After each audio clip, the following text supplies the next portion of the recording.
Assalamu Walaikum. Hello friends, how are you? Welcome back to my another video.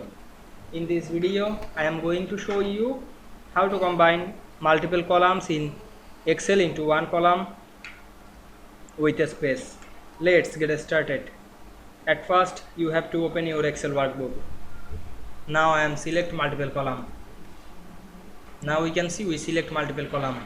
Then go to the home menu. Select the merge and center option. Now I am select this and we can see we merge the multiple column into one column easily.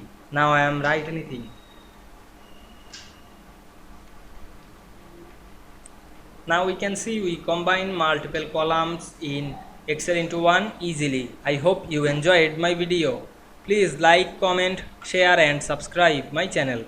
Thanks for watching.